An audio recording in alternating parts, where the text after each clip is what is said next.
All right, Grant Ecosystem.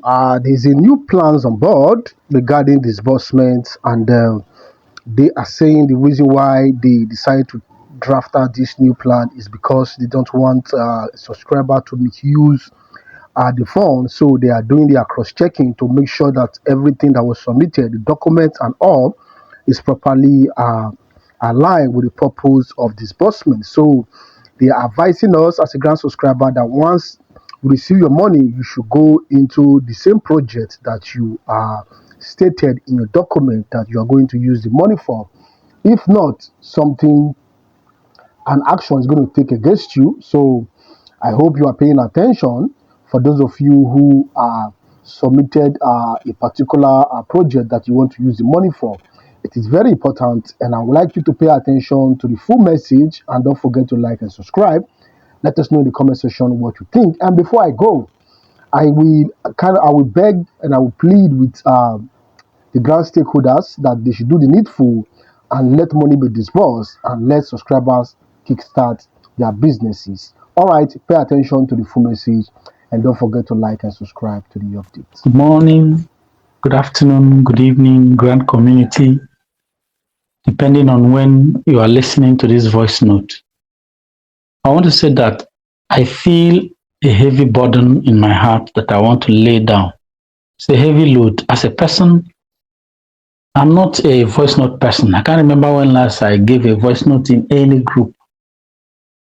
But this one is an idea whose time has come. Something great that has never happened before is about to happen in our lives. And when something that has not happened before happens, there is a danger that in doing something that we have not done before, we will either underdo or overdo. And I know many of us will overdo out of ignorance. But I pray that as many as are listening to me, we will learn something, including me. We will learn one or two things from these voice notes, and then we work with it. I want to introduce myself as Mr. Anonymous, or rather, let me say Anonymous Financial Advisor. Now, somebody will be saying, what experience does he have to advise me?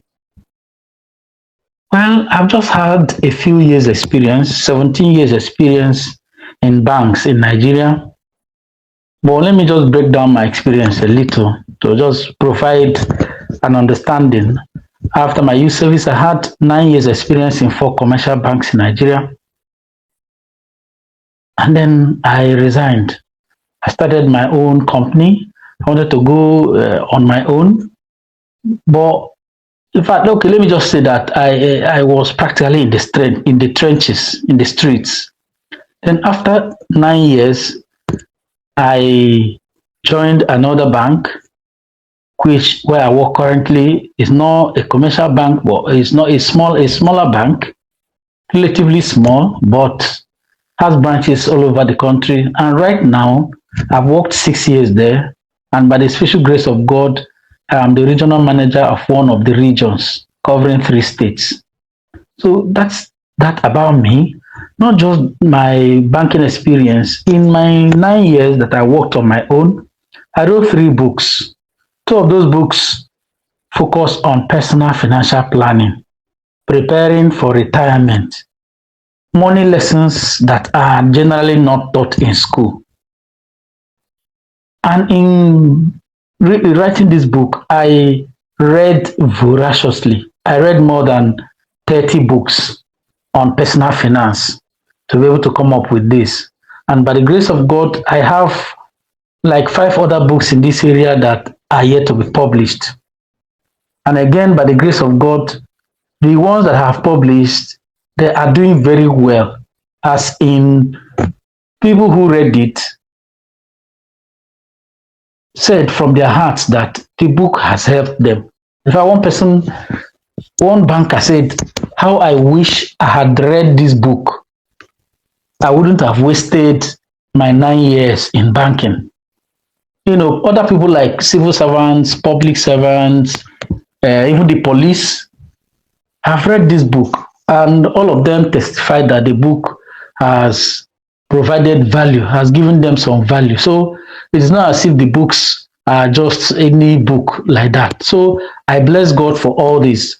It is the experiences I have had in writing these books and in all the places I've worked that gave me the little credibility to advise on personal finance. And like I said, it's a burden. I can't just bottle it up because I know something huge is coming. And if that comes and we are not prepared, we may overdo or underdo. I'll give you an instance. My personal mentor, my mentor, Robert Kiyosaki, the man who wrote Rich Dad Poor Dad. Rich Dad Poor Dad is a personal finance book, the best-selling personal finance book of all times. He said, giving somebody a huge sum of money without training on money management is like giving somebody a loaded gun without training on how to handle guns. The person can either use it to harm himself or to harm others. So something heavy is coming.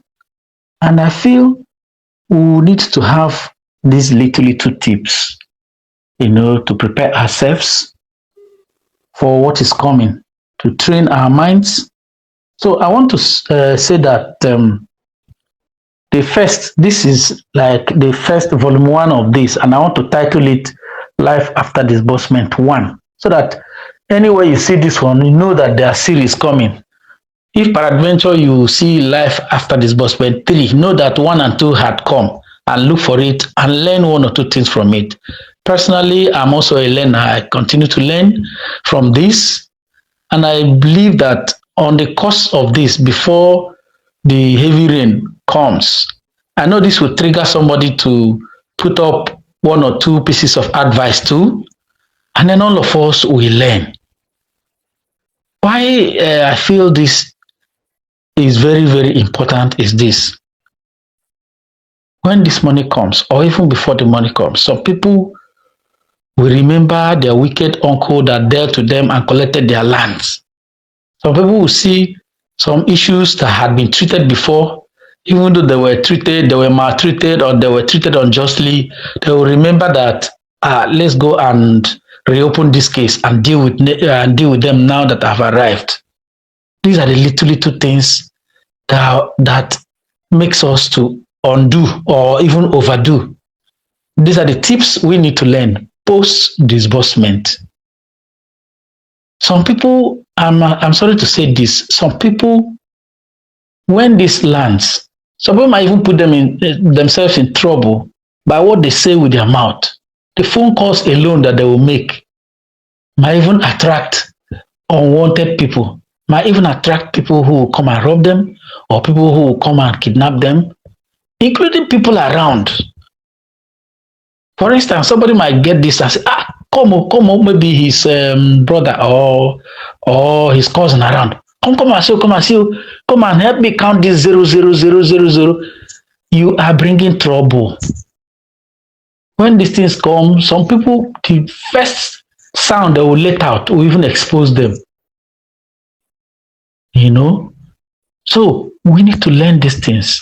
Like I said, I promise tomorrow I'm going to come out with volume 2 of this, which I titled Content versus the Container. How to develop a wealthy mindset, how to develop a billionaire mindset.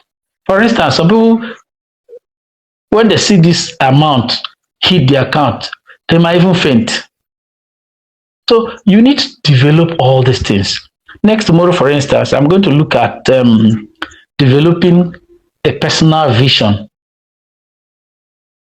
You need to know all these things. Develop ahead of time.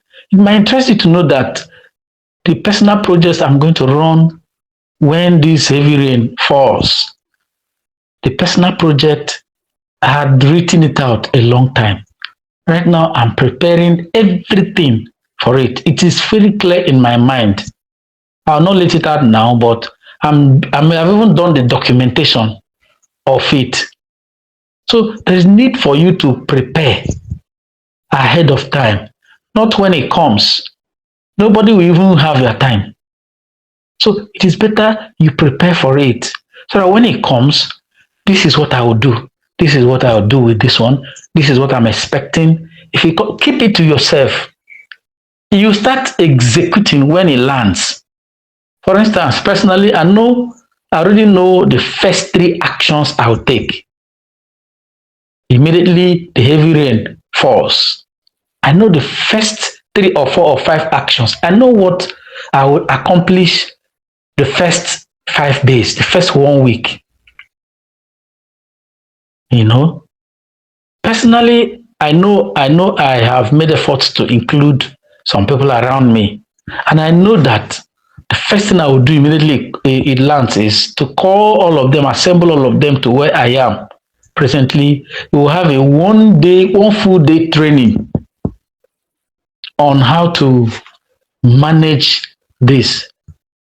So these things are very, very important. I feel it's a burden because some of us will land ourselves into trouble. Take it from me. But I pray nobody who listens to this and wants to come will land him or herself in trouble. Remember, giving somebody a huge sum of money without training on money management is like giving somebody a loaded gun without training. He can use it to harm himself or to harm another person. So we need to learn these little tips. They are very, very, very, very essential because when it comes, nobody has anybody's time. You are meant to run. So please, this is it.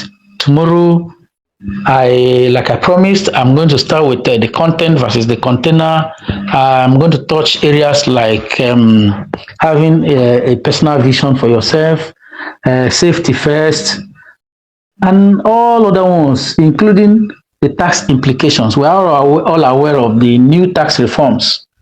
What implications will it have on our pocket? We need to know 1 or 2 things about all these things. What investments can we look at that are stable?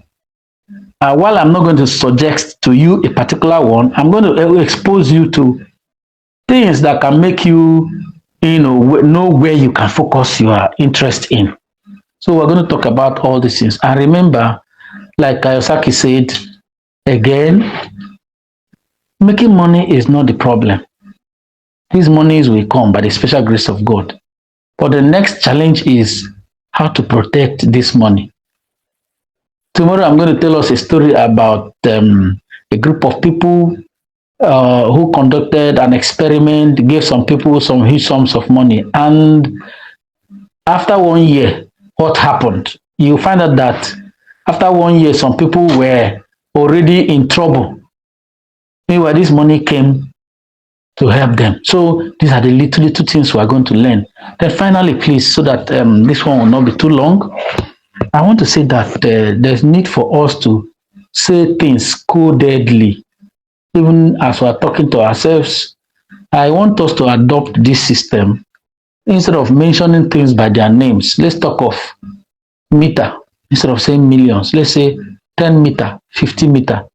And instead of saying billions, why not say bags? 1 bag, 2 bags, 10 bags. And then instead of saying trillion, why not say 1 trailer? These are ways we can use to say things codedly, and when this money comes, we enjoy it and make an impact in our world. So that is that. My name, like I said, remains Anonymous Financial Advisor, and we'll be handling this in a series, maybe every day from now till the heavy rain comes. I'll be letting out one voice note every day, and I call it Life After Disbursement 1, Life After Disbursement 2, 3, 4, 5, or thereabout.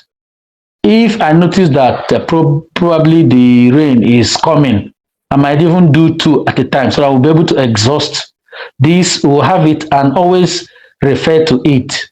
I also have some good some good videos that we have watched in a very scattered form. Some of them we have seen it, but one interesting thing is that I've been interested in this, so I've been storing them somewhere. I may also be letting it out so that we'll know what to do. Because, like I said, when this thing happens, nobody has your time. You are meant to run, and then this is a time you should be able to write what you are going to do. Make it plain, like the Bible said in Habakkuk. Make it plain so that even somebody else can run with it. Your head might be so filled up that you will forget some things.